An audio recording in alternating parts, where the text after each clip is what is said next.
Bismillahirrahmanirrahim. Assalamu alaikum warahmatullahi wabarakatuh. Dear students, welcome to all of you in the online classes of FEI. Dear students, in last lecture we have discussed about activity series of metals. Now today we will discuss about extraction of metals, and it will be the lecture number 10 of this chapter, metals and non-metals. तो dear students, आज का जो topic है ये extraction of metals है, और ये topic जो है ये बड़ा टॉपिक है। ये टॉपिक स्टार्ट करने से पहले हमें कुछ टर्म्स याद रखनी है कि मिनरल क्या होता है और क्या होता है, और मेटलर्जी क्या होती है, और ये एक्सट्रैक्शन ऑफ मेटल्स इसका मतलब क्या है।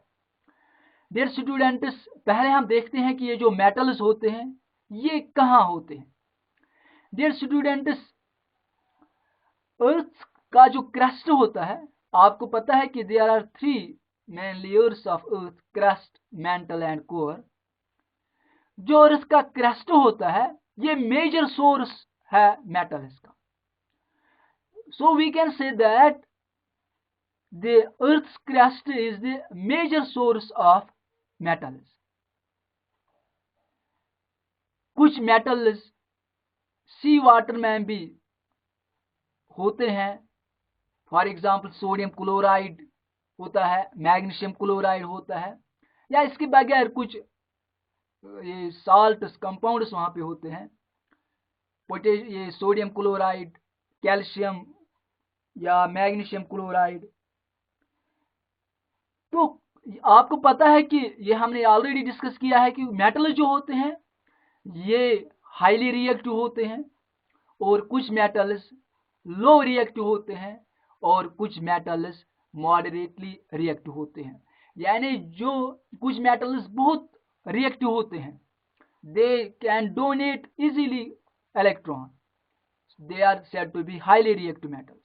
लेकिन कुछ मेटल्स कम रिएक्टिव हैं, लो रिएक्टिव जिनको हम कहते हैं, और कुछ मेटल्स की reactivity in between high level and low level which we call as moderately reactive metals. तो ये जो हाईली रिएक्टिव मेटल्स होते हैं, फॉर एग्जांपल सोडियम होता है, potassium, magnesium, calcium, highly reactive metals हैं। ये फ्री स्टेट में एग्जिस्ट नहीं होते हैं, दे ऑकर इन कॉम्बाइंड स्टेट। और कुछ मेटल्स फॉर एग्जांपल जो लीस्ट रिएक्टिव हैं, गोल्ड है, सिल्वर है, वो लीस्ट रिएक्टिव मेटल्स हैं, वो फ्री स्टेट में भी एग्जिस्ट होते हैं, they can be found in free state also.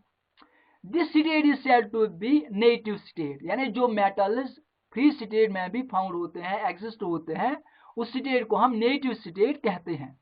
तो उन एलिमेंट्स को हम नेटिव एलिमेंट्स भी नाम दे सकते हैं।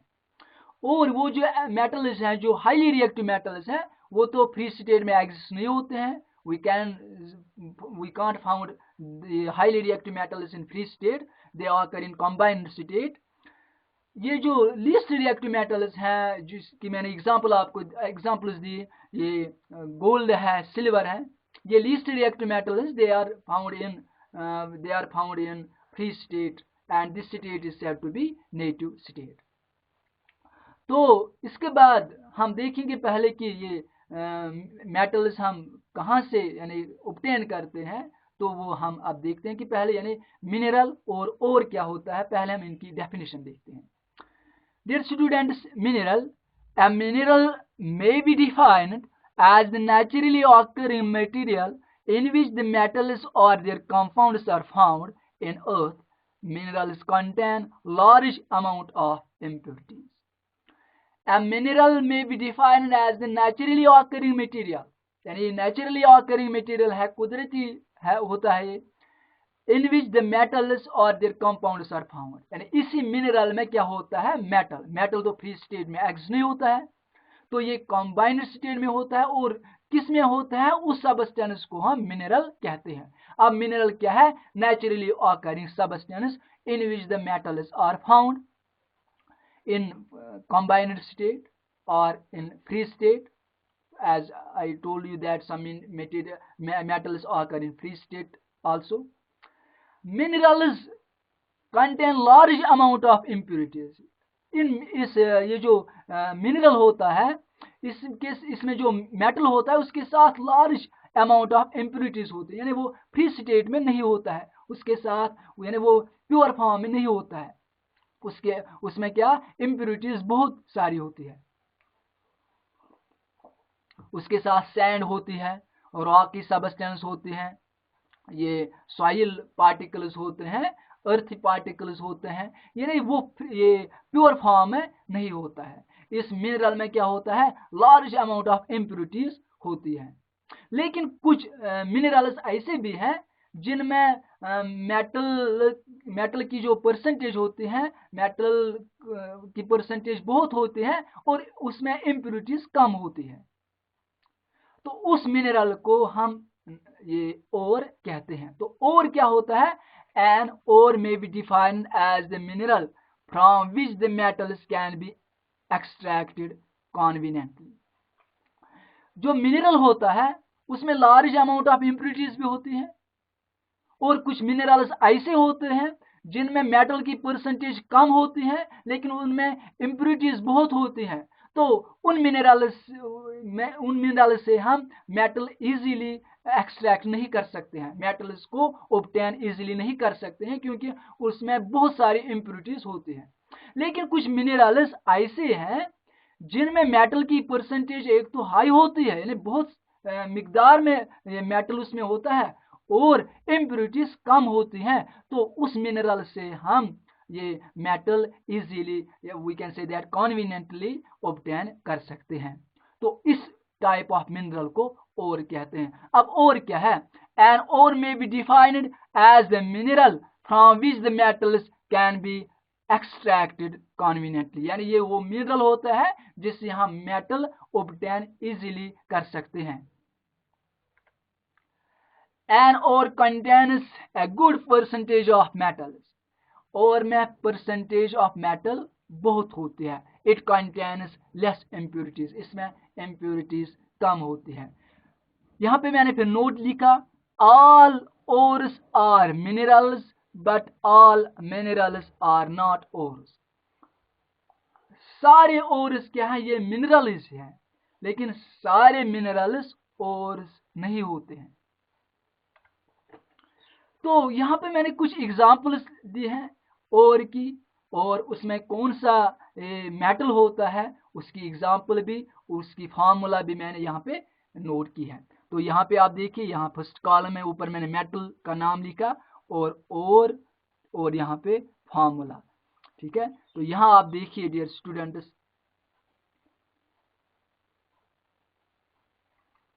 ये जो यहाँ पे, तो यहाँ पे फर्स्ट कॉलम पे मेटल है, मेटल का नाम, और यहाँ ओर है, इस यानी इस मेटल के ओर को क्या कहते हैं, और यहाँ है कंपाउंड, ठीक है। तो इसकी फार्मूला में भी आपको साथ साथ बता दूं कि इस कंपाउंड की फार्मूला क्या है, वो आप नोट करके अपनी नोटबुक पे कीजिएगा। तो सोडियम, ये मेटल का नाम है सोडियम, इसके ओर को रॉक साल्ट कहते हैं, यानी जो सोडियम है इसके ओर को क्या कहते हैं? Rock salt. रॉक साल्ट से हम ये ऑब्टेन करते हैं कौन? सोडियम। तो कंपाउंड क्या है? Sodium chloride, sodium chloride. तो सोडियम क्लोराइड की जो फार्मूला है वो है NaCl, NaCl आप नोट कीजिएगा, NaCl। तो दूसरा जो मेटल मैंने यहाँ पे एग्जांपल एज लिया, तो ये एल्यूमिनियम है, इसके ओर को बॉक्साइड कहते हैं, और कंपाउंड की जो फार्मूला है वो एल्यूमिनियम ऑक्साइड है। तो इसकी जो फार्मूला है वो है Al2O3, Al2O3 2 टाइम्स वाटर। मैं रिपीट करना चाहता हूं, इसकी फार्मूला क्या है एल्यूमिनियम ऑक्साइड की? Al2O3 2 times water. तो इसको क्या कहते हैं?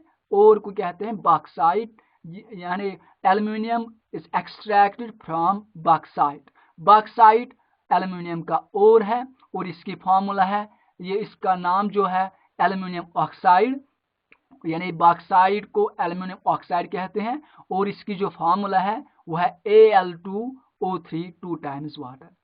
इसके बाद है मैंगनीज, इसका जो ओर है वो है पायरोल्यूसाइट, और मैंगनीज डाइऑक्साइड इस कंपाउंड का नाम है मैंगनीज डाइऑक्साइड, और इसकी जो फार्मूला है वो है MnO2।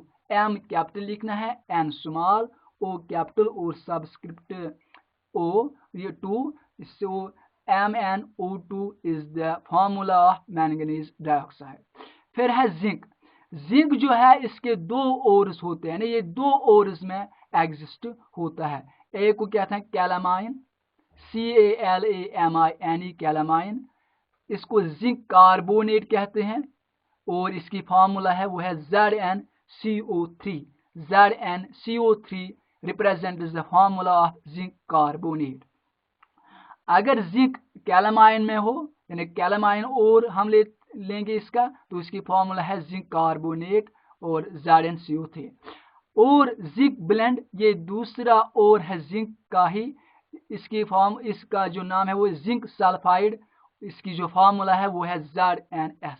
Zinc blende, zinc sulphide, इस कंपाउंड का नाम है, और ये जो ZnS है वो इसकी फार्मूला है। तो आयरन मेटल है, इसका और है हेमेटाइट आयरन ऑक्साइड, इसकी यानी इस कंपाउंड का जो नाम है वो आयरन ऑक्साइड है, और फार्मूला जो है वो है Fe2O3। आयरन ऑक्साइड की फार्मूला Fe2O3। इसी तरह कॉपर जो है, कॉपर के भी 2 ओर्स होते हैं, क्यूप्राइट, कॉपर ऑक्साइड इस कंपाउंड का नाम, और जो फार्मूला है वो है Cu2O। कॉपर ऑक्साइड की फार्मूला Cu2O, आप नोट कीजिएगा, कॉपर ऑक्साइड की फार्मूला Cu2O। और कॉपर ग्लैंस और दूसरा है कॉपर का, इस कंपाउंड का जो नाम है वो है कॉपर सल्फाइड, और इसकी जो फार्मूला है वो है Cu2S। कॉपर सल्फाइड की फार्मूला Cu2S। और मर्करी, इसका ओर को सिनेबार कहते हैं। Cinnabar is the ore of which metal? Mercury metal. So cinnabar is the ore of mercury metal, और इस कंपाउंड का नाम जो है वह मर्करी सल्फाइड है, और फार्मूला जो है वो है HgS। Hg is the symbol of mercury and S represent sulfide, so mercury sulphide HgS। तो ये यहाँ पे मैंने कुछ एग्जाम्पल्स यहाँ पे दी कि इस ओर्स की एग्जाम्पल्स दी, और ये इन मेटल्स की एग्जाम्पल्स मैंने दी, और उनकी फार्मूला भी मैंने आपको बताई। आप डियर स्टूडेंट्स ये अच्छे से याद करोगे, क्योंकि आपको पूछा जाएगा name the ore of sodium metal, आपको बताना है rock salt. Name the ore of aluminium metal, bauxite इसका आंसर है। इसी तरह आपको पूछा जाएगा name the ore of mercury, तो आपका आंसर है सिनेबार। तो ये ओर्स आप अच्छे से याद करोगे, मेटल्स का भी नाम रखना है, मेटल्स का नाम भी याद रखना है, और ये जो इनकी फार्मूला जो मैंने आपको बताई वो भी आप अच्छे से याद करोगे। इसके बाद हम जो मैंने टॉपिक जो आपको बोला कि वो है extraction of metals. Extraction of metals का मतलब क्या है, अब हम वो देखते हैं कि what is extraction of metals. तो जो अभी तक मैंने आपको बोला वो कुछ टर्म्स आपको याद रखने हैं। अब जो टॉपिक है वो extraction of metals. The process of obtaining a metal from its ore is called as the extraction of metal. I repeat, the process of obtaining a metal from its ore is called as the extraction of metal. extraction of metals का मतलब क्या है? Metal obtain करना अपने ओर से, यानी जो उस मेटल का ओर होगा उससे मेटल ऑब्टेन करना, उससे मेटल हासिल करना, उसको एक्सट्रैक्शन ऑफ मेटल्स कहते हैं। This process involves a number of steps which depend on the type of the ore used, nature of the impurities present and the reactivity of the metal to be extracted. ये extraction of metals हैं, इस process में बहुत सारे steps involve होते हैं, तो वो डिपेंड करते हैं कि किस टाइप ऑफ मेटल हमें ये ऑब्टेन करना है, किस टाइप ऑफ मेटल हमें ये एक्सट्रैक्ट करना है, और उसके साथ किस टाइप की इम्प्योरिटीज होंगी, और उस मेटल की रिएक्टिविटी क्या होगी, वो हाईली रिएक्टिव मेटल होगा या लेस रिएक्टिव मेटल या मॉडरेट रिएक्टिव होगा, तो अकॉर्डिंगली उसके लिए प्रोसेस यूज होती है। तो एक्सट्रैक्शन ऑफ मेटल्स क्या है, obtaining a metal from its ore is called extraction of metals, and this extraction of metals involves number of steps which depend upon the type of metal used, nature of impurities and the reactivity of the metal to be extracted. तो इसके साथ मैंने ये metallurgy यहाँ पे लिखा है कि मेटलर्जी क्या होती है, the various processes involved in the extraction of metals from their ores and refining are known as metallurgy. Metallurgy क्या होती है, ये जो हम एक्सट्रैक्ट मेटल्स करते हैं इसमें बहुत सारे स्टेप्स इन्वॉल्व होते हैं, इसमें बहुत सारी प्रोसेसेस यूज होती हैं। तो एक तो मेटल एक्सट्रैक्ट करना, उसके साथ फिर बहुत सारी इम्प्यूरिटीज रहती हैं, उन इम्प्यूरिटीज को रिमूव करना, उसको रिफाइनिंग कहते हैं। तो इस सारी प्रोसेस को, this whole process is known as metallurgy. This whole process constitutes what we say metallurgy. The various processes involved in the extraction of metals from their ores and refining are known as metallurgy. The major steps involved in the extraction of metals are as, और इस metallurgy में जो, या we can say that extraction में जो steps use होते हैं वो क्या क्या हैं, उनके नाम आप याद रखना। Concentration of ore, first step क्या है या फर्स्ट प्रोसेस क्या है, concentration of ore. Second is conversion of concentrated ore into metal. Third is refining of impure metal. First है concentration of ore, second is conversion of concentrated ore into metal, third is refining of impure metal. तो ये process हमें अब discuss करने हैं। Concentration of ओर का मतलब क्या है, कन्वर्जन ऑफ कॉन्सेंट्रेटेड ओर क्या है, और रिफाइनिंग ऑफ इम्प्योर मेटल का मतलब क्या है, ये इंशाअल्लाह हम डिस्कस करेंगे नेक्स्ट लेक्चर में। Dear students, stay safe, stay blessed. अस्सलाम वालेकुम व रहमतुल्लाह।